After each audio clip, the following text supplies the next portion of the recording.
So we're looking at grade 6, unit 2, chapter 3, lesson 2. So it's 6.2.3.2. We're on page 71 of the textbook.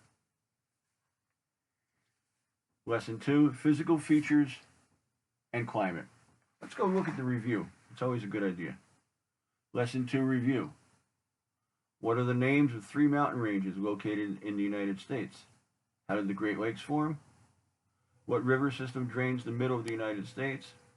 What are important sources of fresh water? What factors influence climate? Those are the questions that are in the publisher's review. They may or may not be in the teacher's review, but they'll give you at least a place to start. Let's look through the pages.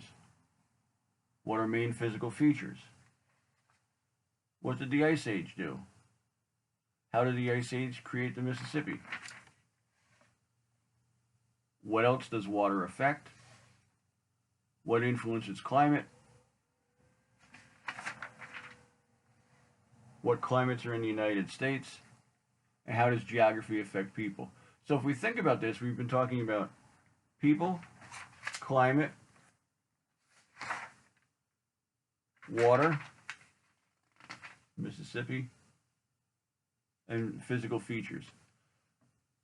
Physical features and climate. That's what the lesson's going to be about.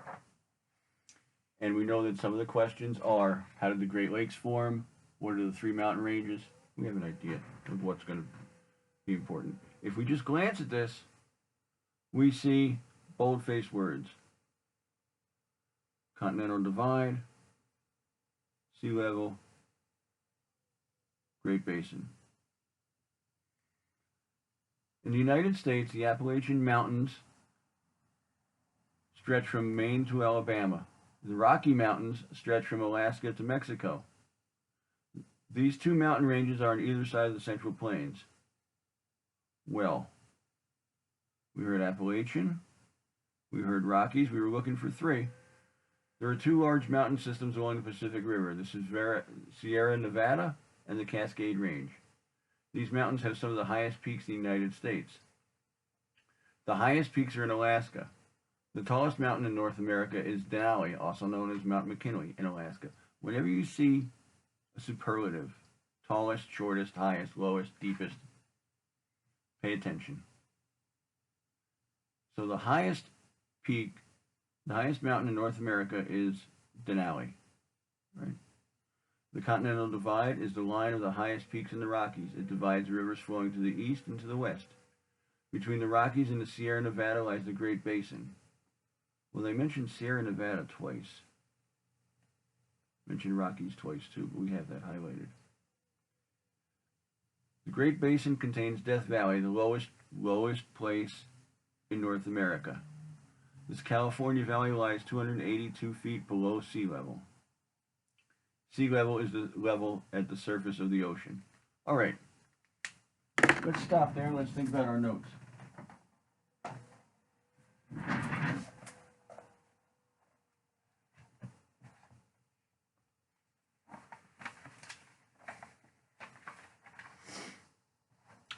Geography notebook.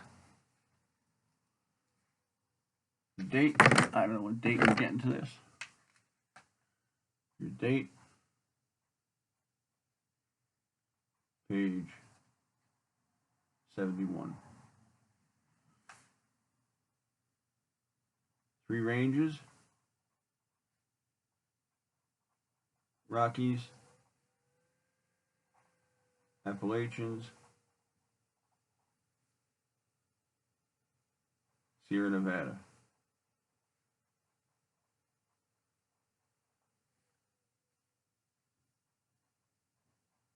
Highest point,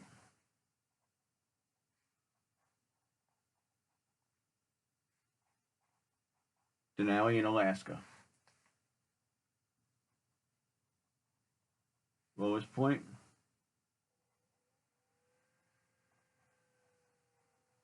Death Valley. 200, we better check, 282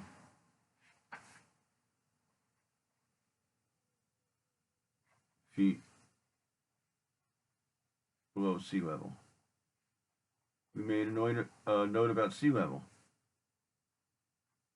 There's Death Valley.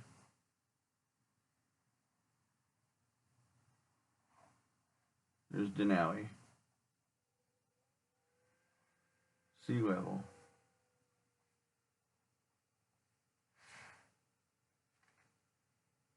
You can pause this anywhere to copy the notes. Right. Death Valley, there's the arrow. Denali's the mountain in Alaska. Sea level. Alright, let's move on. Let's see what else we wrote.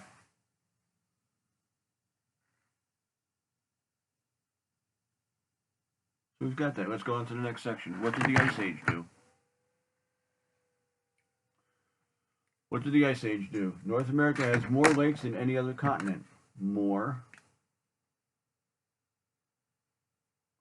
During the last Ice Age, thousands of years ago, huge glaciers covered up much of the land.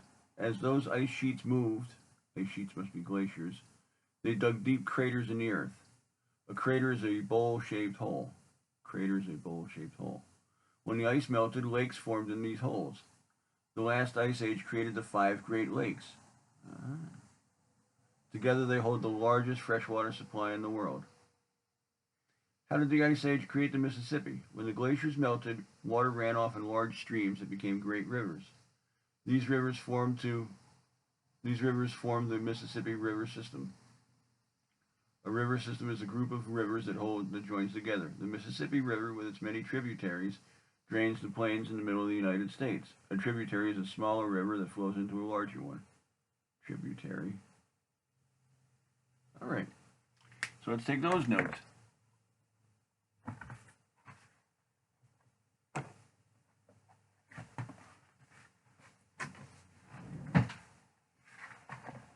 We see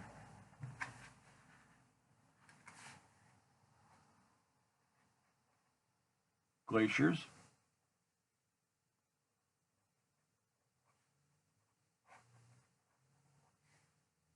Mississippi River,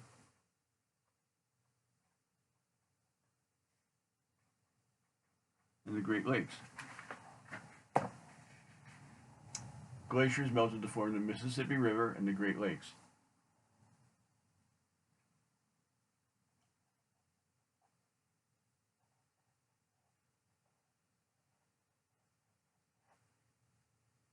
Tributaries.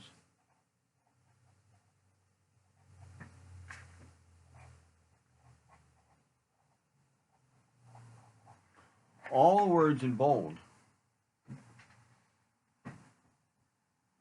are along this side right here. So you should know them. You should copy down short versions of these in your definition in your notebook. So you've got these definitions. These are fair game too. Anything in here that's a number, anything in here that's a superlative, largest or smallest, anything in here that's in boldface, and anything in boldface is going to be over here. All important stuff. Let's go on to the next page.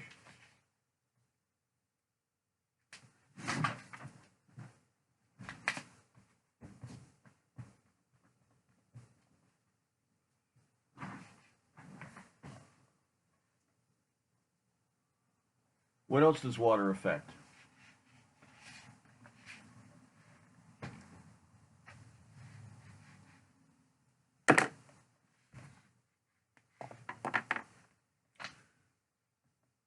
The United States has many lakes and rivers. These are important sources of fresh water. They asked that in the question. Sources of fresh water. Lakes and rivers. Sometimes workers dam rivers to create hydroelectric power or power created by running water. Hydroelectric, power created by running water. Rivers are important for trade and transportation. The oceans on both coasts are important for shipping and fishing. Many of the goods the United States buys from other countries comes on ships that travel across the ocean. The ocean supply, that's going to be important. Supply fish, lobsters, crab, and other seafood. Oceans are responsible for much of our weather. ships that travel across the ocean. All right. So let's take notes on that paragraph.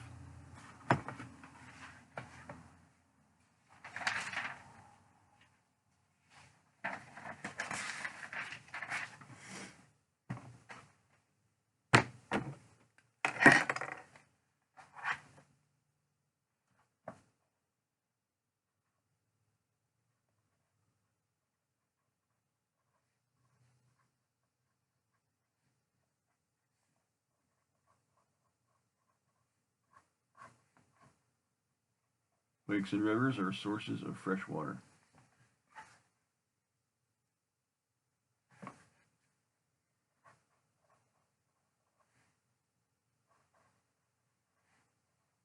Carry ships.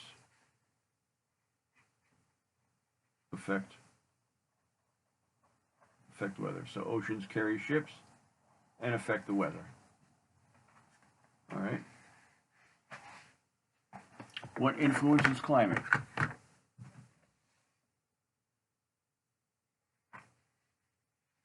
Climate is the average of weather conditions over a period of time.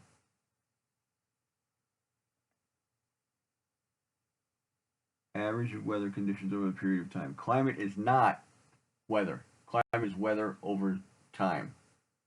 Like right now it's raining out. That's the weather. Climate might be temperate or might be tropical. It might rain in the winter and be hot and sunny in the summer. It might snow and rain in the winter. It might be warm and sunny in the summer. Climate is not the same as weather. The Earth is tilted as it rotates in space. Its position to the sun determines climate. The equator lies halfway between the North Pole and the South Pole.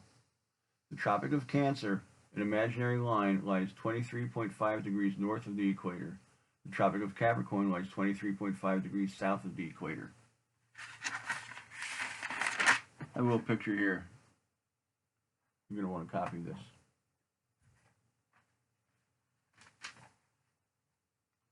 You draw a circle as best you can. North-south, east-west, that's the equator. 45 degrees.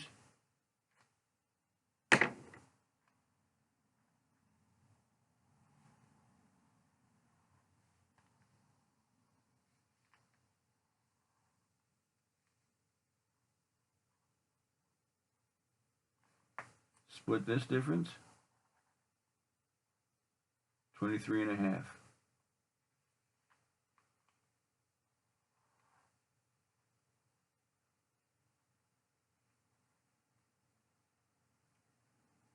Tropic of Cancer.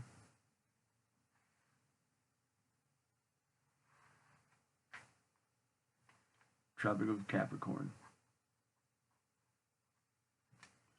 Pause this, copy this picture. Seems to me like you might have it. If you have it, copy it again.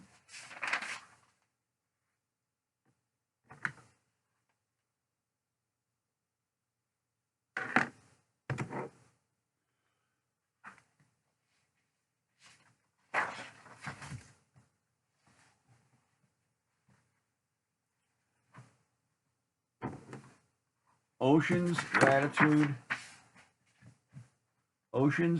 elevation, and landforms influence climate. Oceans have areas of warm and cold water. Winds blowing across warm water can carry heat to the land. Oceans are the main source of precipitation. Precipitation and temperature affect the climate. Precipitation is rain or snow that falls from the sky. A region can be warm or cold, wet or dry. Being near or far from an ocean or lake affects the climate. Water can keep an area cool in the summer and warmer in the winter. The latitude of a place affects its climate. The tropics is the area between the Tropic of Cancer and the Tropic of Capricorn. The tropics receive the most direct rays of the sunlight. They are warm year-round. Areas north of the Tropic of Cancer and south of the Tropic of Capricorn sometimes get only indirect sunlight. These areas usually have colder climates and 4 seasons. You can refer back to your picture. Take a good look at this picture in here. You want to copy this one in your notebook, and also you want to make sure that you did the Edpuzzle reasons for the seasons on Edpuzzle. Make sure you've done that.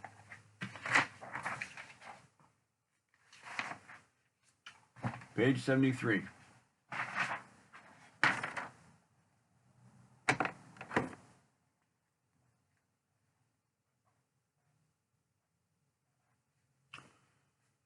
What climates are in the United States?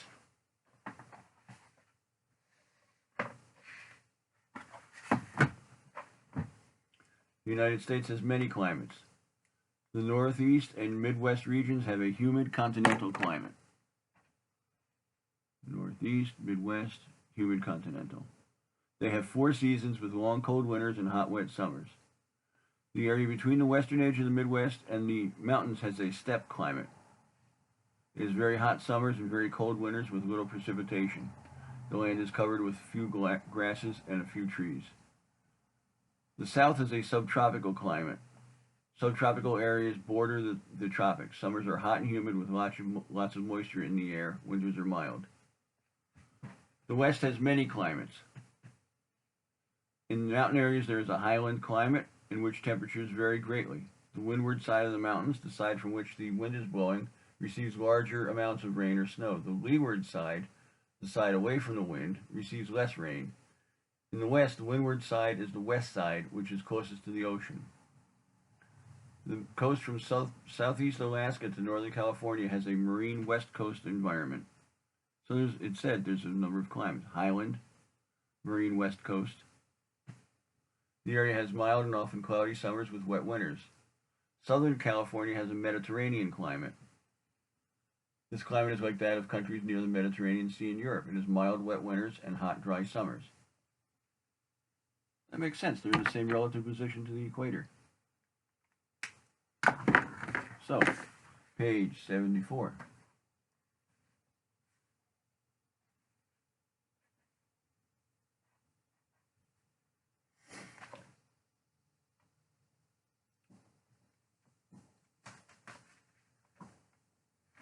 Things that affect climate.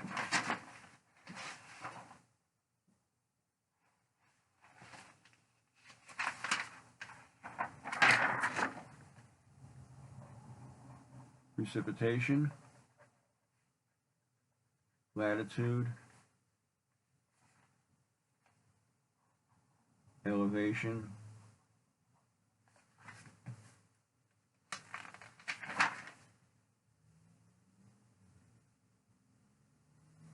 oceans, landforms.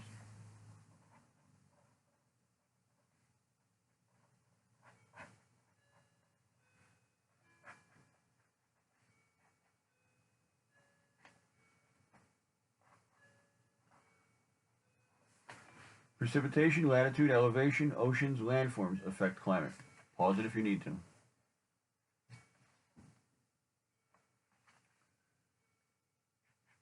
Northeast, humid continental.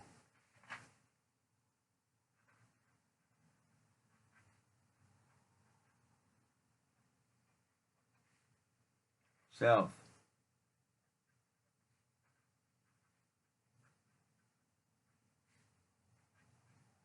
west,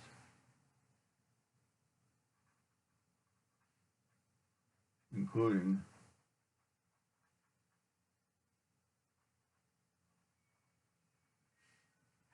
Mediterranean, marine,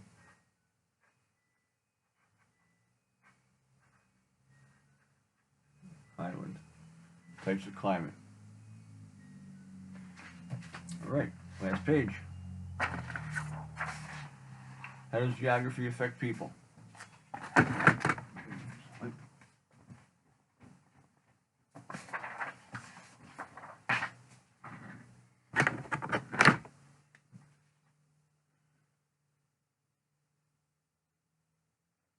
People adapt to the conditions around them.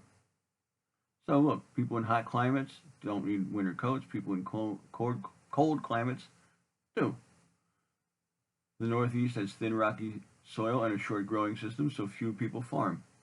The Midwest has good farmland and good growing conditions, so more people farm. It makes sense. People fish in the North Atlantic. Where many trees grow, workers use wood to make paper and furniture. From early in U.S. history, people changed the environments in which they lived. They cut forests, plowed fields, dammed rivers, and built cities. What did they do? How did they change things?